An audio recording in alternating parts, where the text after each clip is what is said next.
Hello दोस्तों, आप सभी का स्वागत है मेरे चैनल एनिमेट्रिक्स पे। तो आज हम बात करने जा रहे हैं इताची उचिया के बारे में। तो इस वीडियो में हम बात करेंगे इताची की पावर्स के बारे में कि आखिर इताची कितना पावरफुल था। तो अब बिना टाइम वेस्ट किए चलिए चलते हैं वीडियो की तरफ।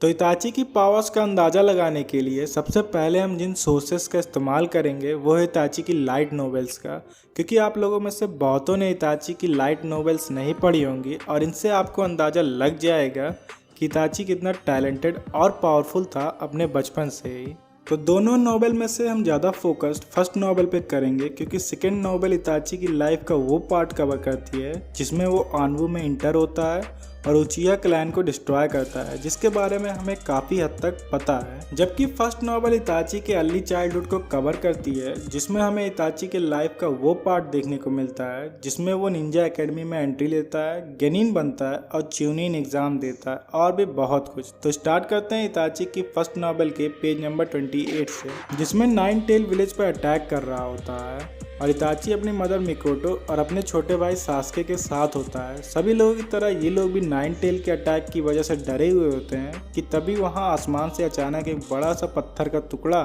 सास्के और मिकोटो की तरफ गिरने लगता है और तब इताची बिना हिचकिचाहट के जंप करता है और उस पत्थर को तोड़ देता है, वो भी सिर्फ अपने हाथों से। और जिस तरह इसे बुक में डिस्क्राइब किया गया है उससे ये पता लगता है कि इताची अपनी स्ट्रेंथ को चक्रा कंट्रोल से इंक्रीज करता है, बिल्कुल उसी तरह जैसे साकुरा और सिनाडे करती हैं। हाँ, ये ऑब्वियस सी बात है कि इताची का चक्रा कंट्रोल उनके लेवल का नहीं था, लेकिन ये फैक्ट कि इताची ये सब कर पा रहा था 5 साल की उम्र में और अभी तक इताची निंजा एकेडमी तक में भी नहीं गया था, ये बात काफ़ी ज़्यादा अमेजिंग है, क्योंकि ऐसा करने के लिए काफ़ी प्रिसाइज चक्रा कंट्रोल चाहिए। तो इताची को अपनी आंखों के सामने ऐसा करते देख इताची की माँ, जो कि खुद एक जोनीन थी, वो भी शॉक हो गई, क्योंकि एक जोनीन होते हुए भी वो यहाँ कुछ नहीं कर पाई और वहीं पर उनका 5 साल का बेटा बिना किसी निंजा ट्रेनिंग के इस सिचुएशन को हैंडल कर लेता है, वो भी बिना किसी परेशानी के। इससे हमें ये पता चल जाता है कि इताची यंग एज से ही काफी ज्यादा पावरफुल था।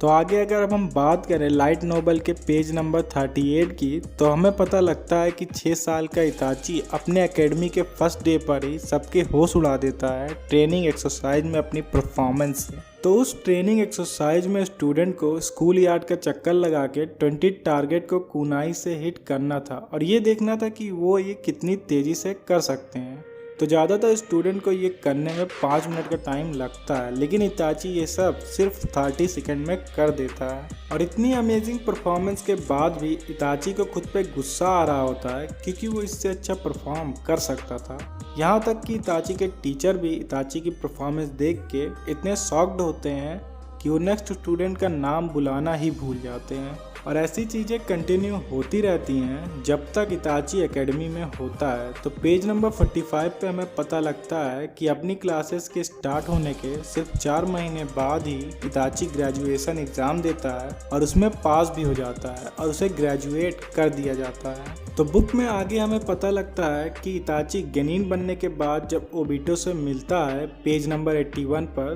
तो हमें यहाँ ये देखने को मिलता है कि इताची ओबिटो के गेंजुत्सु को रेजिस्ट कर लेता है, जो कि काफी बड़ी बात है, क्योंकि इताची के साथ गार्डियन शिनोबी 12 के 2 मेंबर थे और एक जोनीन और 2 गेनिन, जिनमें से एक गेंजुत्सु स्पेशलिस्ट भी था। तो जो गार्डियन शिनोबी 12 के मेंबर थे वो और उनके टीम के सेंसे, यानी कि एक जोनीन और एक गेनिन, ये सभी ओबिटो के गेंजुत्सु में फंस जाते हैं। तो इताची और उसका गेंजुत्सु स्पेशलिस्ट टीममेट सिर्फ यही दोनों ओबिटो के गेंजुत्सु को रेजिस्ट कर पाते हैं और बुक के इस पॉइंट पे इताची गेंजुत्सु उतना अच्छे से इस्तेमाल नहीं कर पाता था। और जब ये फाइट हुई थी तब इताची का शोरिंगन भी अवेक नहीं हुआ था, बल्कि इस फाइट में अपने टीममेट की डेथ की वजह से इताची का शोरिंगन अवेक होता है। तो 8 साल का इताची बिना शोरिंगन के ओबिटो के गेंजुत्सु को रेजिस्ट कर पाया, ये बात काफी इम्प्रेसिव है। तो बुक में आगे हमें पता चलता है कि इताची अपने सभी मिशंस में बहुत अच्छा परफॉर्म करता है, लेकिन इसके बावजूद भी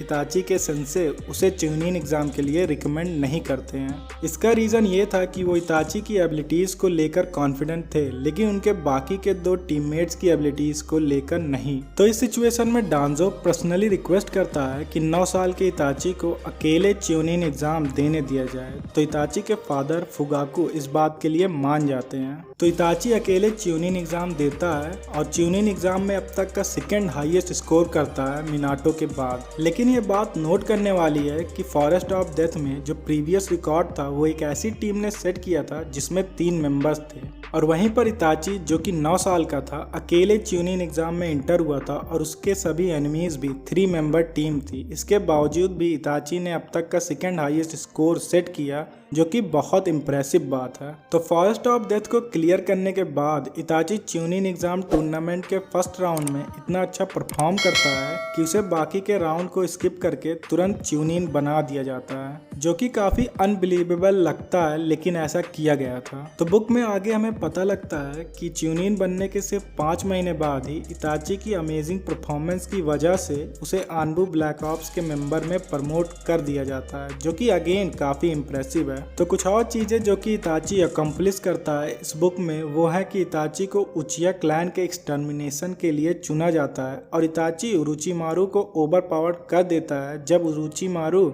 उसकी बॉडी को चुराने की कोशिश करता है। और जब देदरा को अतोस्की का मेंबर बनने का ऑफर दिया जाता है तब वो नहीं मानता और वो फाइट करने लगता है। तब इताची देदरा को काफी आसानी से हरा देता है और इताची ने ये सब अपनी अर्ली टीन और ज्यादा से ज्यादा मिड टीन की एज में करता है, क्योंकि इताची ने जब लीफ ब्लेज छोड़ा था अतोस्की ज्वाइन करने के लिए तब उसकी एज सिर्फ 13 साल की थी। और एक और चीज जो आपको जानना बहुत जरूरी है वो ये कि उरोचिमारू और देदरा दोनों एक कागे लेवल के शिनोबी थे। उरोचिमारू की बात करें तो वो एक कैंडिडेट था 4th होकागे बनने का और सीरीज में आगे उसने 3rd होकागे को किल भी किया था। और देदरा ने सीरीज में 5th काजे कागे यानी गारा को सक्सेसफुली डिफीट और कैप्चर किया था। तो ये इताची का बैकग्राउंड था जो कि हमें सीरीज में ज्यादा देखने को नहीं मिला। तो अब बात करते हैं उन चीजों की जो कि हमें सीरीज में देखने को मिली थी। तो जो सबसे पहली मेजर फाइट जिसमें इताची ने पार्टिसिपेट किया वो ककाशी, कुन्नाई और आसुमा के खिलाफ थी, जिसमें कि हमें इताची की स्किल्स और पावर का थोड़ा बहुत पता चला। जैसे कि हमें पता चलता है कि इताची गेंजुत्सु में काफी पावरफुल है, क्योंकि इताची कुन्नाई के गेंजुत्सु को पूरी तरह रेजिस्ट कर देता है और कुन्नाई को ही गेंजुत्सु में ट्रैप कर देता है, वो भी बहुत आसानी से। इसके बाद इताची कुछ निंजुत्सुस को भी यूज करता है, जैसे कि ग्रेट क्लोन एक्सप्लोजन जुत्सु, जिसकी हेल्प से इताची अपने शैडो क्लोन का इस्तेमाल करके अपने एनिमीज पर अटैक करता है और जब चाहे तब उनमें एक्सप्लोजन भी करा सकता था। तो अब बात करते हैं इस फाइट में यूज हुए सबसे अमेजिंग जुत्सु की, जो कि है सुकुयोमी, एक गेंजुत्सु जो कि इतना पावरफुल था कि इसे पहली बार सीरीज की स्टार्टिंग में दिखाने के बाद भी स्ट्रॉन्गेस्ट गेंजुत्सु में से एक माना जाता है सीरीज के खत्म होने के बाद भी। लेकिन इसके बावजूद भी ये फाइट काफी शॉर्ट थी और इसके बेसिस पे इताची की पावर का अंदाजा लगाना काफी मुश्किल है। लेकिन इताची के अपोनेंट और उसकी परफॉर्मेंस और बिना ज्यादा एफर्ट दिए जिस तरह इताची ये फाइट करता है उससे ये साफ हो जाता है कि इताची जोनिन लेवल से काफी ऊपर था। तो इस फाइट के बाद हमें इताची की नेक्स्ट फाइट सास्के के साथ देखने को मिलती है। तो इसी फाइट के दौरान हमें पहली बार अमातेरासु देखने को मिलता है, लेकिन यहाँ पर हमें इस जुत्सु के बारे में ज्यादा इन्फॉर्मेशन नहीं मिलती, जैसे कि ये जुत्सु आखिर वर्क कैसे करता है। और इसी पॉइंट पे बहुत से लोग ये कहते हैं कि जिराया ने इताची और किसामे दोनों को भागने पर मजबूर कर दिया था, जो कि बिल्कुल गलत है। इताची इस फाइट में एंगेज इसलिए नहीं होना चाहता था क्योंकि इताची लीफ विलेज के लिए अंडरकवर शिनोबी की तरह वर्क कर रहा होता है और इसीलिए वो जिराया से फाइट नहीं करना चाहता था, क्योंकि जिराया लीफ विलेज के लिए काफी इम्पोर्टेंट थे। तो इस फाइट के बाद हमें इताची की नेक्स्ट फाइट शिपुडेन में देखने को मिलती है टीम ककाशी के साथ। इताची चैलेंज करता है टीम 7 को उसके एक क्लोन के साथ लड़ने के लिए, जिसमें इताची का सिर्फ 30% चक्रा होता है। और इसके बावजूद भी कि वो क्लोन इताची से काफी वीक था, उस पर एक क्लियर हिट करने के लिए काकाशी और नारुतो दोनों को मिलकर उससे लड़ना पड़ता है। और इसी फाइट में हमें पता लगता है कि इताची सिर्फ अपनी फिंगर्स का इस्तेमाल करके ही लोगों को गेंजुत्सु में ट्रैप कर सकता था और ऐसा करने के लिए उसे आई कांटेक्ट भी बनाने की जरूरत नहीं थी। और इसके बाद इताची हमें अपनी लास्ट फाइट में दिखता है सास्के से लड़ते हुए, जो कि इस सीरीज की सबसे अमेजिंग फाइट में से एक है।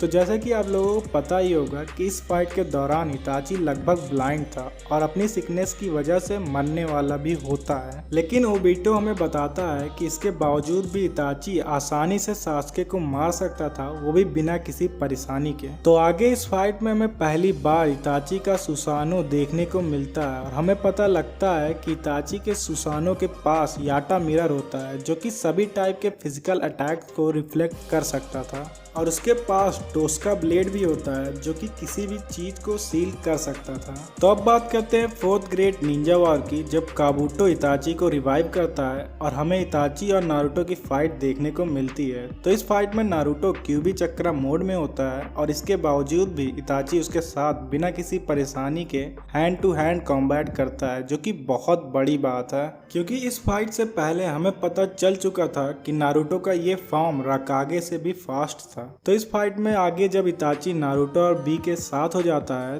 तब इताची नारुतो और बी की हेल्प करता है नागाटो से फाइट करने में, और इताची नारुतो और बी दोनों को मरने से भी बचाता है अपने सुसानो की हेल्प से, और इताची ही नागाटो को सील करता है अपने टोस्का ब्लेड का इस्तेमाल करके। तो इसके बाद इताची की लास्ट फाइट हमें काबुटो के साथ देखने को मिलती है, जहां पर इताची और सास्के दोनों काबुटो से फाइट करते हैं, लेकिन इस फाइट में काबुटो और इताची दोनों अपनी फुल स्ट्रेंथ का इस्तेमाल नहीं करते हैं। काबुटो अपनी फुल स्ट्रेंथ इसलिए नहीं यूज करता क्योंकि वो सास्के को नहीं मारना चाहता था, और इताची अपनी फुल स्ट्रेंथ को इसलिए नहीं यूज करता क्योंकि अगर वो काबुटो को मार देता या सील कर देता तो रीएनिमेशन जुत्सु को रिलीज करने वाला कोई नहीं रह जाएगा। तो दोनों अपनी फुल स्ट्रेंथ को नहीं यूज कर रहे होते हैं, इसके बावजूद भी इताची काबुटो को इज़ानामी में कैच कर लेता है, और जिसकी वजह से काबुटो रीएनिमेशन जुत्सु को रिलीज कर देता है। तो अब जैसे कि हम इताची के बारे में लगभग सब देख चुके हैं, तो इसके बेसिस पे हम ये बोल सकते हैं कि इताची इस सीरीज के स्ट्रॉन्गेस्ट कैरेक्टर में से एक है, और निंजुत्सु, गेंजुत्सु और टाइजुत्सु में उसकी स्किल बहुत ज्यादा अमेजिंग है, और इताची के पास बहुत सी ऐसी टेक्निक भी हैं जो बहुत ही ज्यादा पावरफुल हैं, जैसे कि ग्रेट क्लोन एक्सप्लोजन जुत्सु, इताची का क्रो क्लोन जुत्सु, अमातरासु जो अब तक का सबसे स्ट्रॉन्गेस्ट फायर स्टाइल जुत्सु है,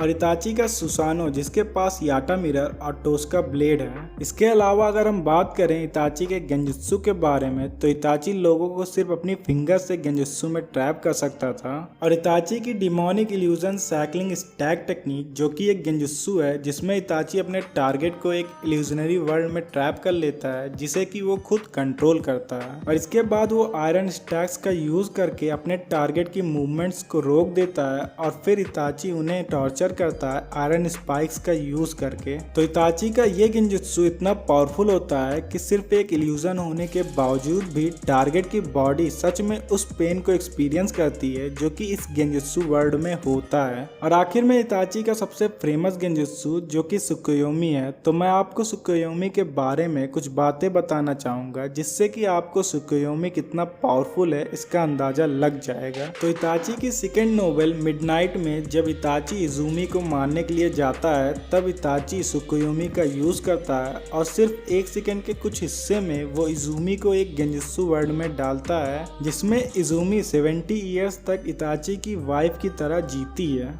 और इताची का ये गेंजुत्सु इतना ज़्यादा पावरफुल था कि इताची इजुमी के ब्रेन को ये कन्विंस करा देता है कि वो 13 इयर्स की एक गर्ल नहीं बल्कि 80 ईयर ओल्ड एक वुमेन है जिसकी डेथ ओल्ड एज की वजह से हो रही है। तो इससे आपको सुकुयोमी की पावर का पता लग गया होगा, और ये भी अंदाजा लग गया होगा कि इताची कितना ज़्यादा टैलेंटेड, पावरफुल और अमेजिंग कैरेक्टर है। तो आज की वीडियो में बस इतना ही। तो आपको ये वीडियो कैसी लगी कमेंट्स में ज़रूर बताएं, और अगर आपको ये वीडियो अच्छी लगी हो तो लाइक और चैनल को सब्सक्राइब जरूर करें। फिर मिलते हैं